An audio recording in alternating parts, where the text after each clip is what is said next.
આગળનો બીજો દાખલો છે કે જો એક્સ એ વાય કરતાં 16.2 ઓછું છે તો એક્સ અને વાયનો અનુપાત રેશિયો ગુણોત્તર જે છે એ ગોતવાનું છે. એક્સ અને વાયનો ગુણોત્તર ગોતો.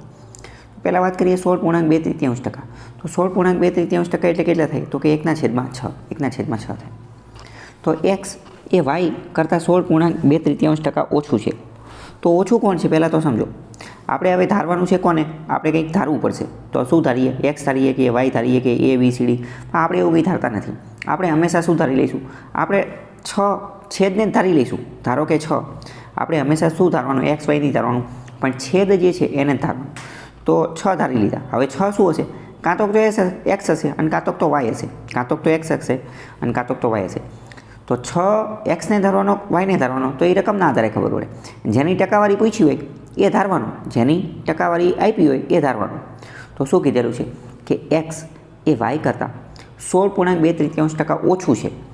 તો ઓછું કોણ છે, ઓછું તો એક્સ છે. કોના ટકા, તો કે વાયના 16.2 વાયના 16.2 તો વાયના ટકા આપેલા છે, વાયના ટકા આપેલું છે કે ના, વાયના ટકા. તો 6 કોણ હશે, 6 વાય હશે. જેના ટકા આપેલા હોય એ જ આપણે ધારીએ ને, તો જ આપણે સરળતાથી. તો વાય બરાબર 6 થઈ ગયું. તો હવે એટલું ઓછું છે તો વાય કેટલું થઈ ગયું, 6. તો 6ના 16.2 6ના 16.2 કેટલા થાય, તો એ તો એકડો જ થઈ જશે. 1 એટલું ઓછું છે તો કેટલા થઈ જશે, 6માંથી 1 જાય તો 5, 6માંથી 1 જાય તો 5. તો એ 5 શું હશે, વાય કરતાં એટલું ઓછું છે તો એક્સ હશે. આ 5 જે જવાબ આવ્યો એ શું હશે, 5 જે જવાબ આવ્યો એ શું હશે, એક્સ. તો હવે એક્સ અને વાય બે મળી ગયા. એક્સ જેમ વાયનો ગુણોત્તર, એક્સ જેમ વાયનો ગુણોત્તર શું થાય, તો એક્સ કેટલું મળ્યું, 5, વાય કેટલું મળ્યું, 6. તો 5/6 તરત આપણને જવાબ મળી ગયો. ફરીથી સમજીએ.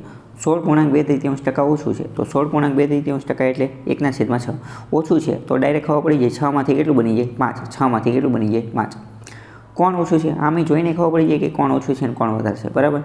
તો એક્સ ઓછો છે, એક્સ શું છે, એક્સ જે છે એ ઓછો છે, તો એક્સ અહીંયા હશે અને વાય અહીંયા હશે, બરાબર.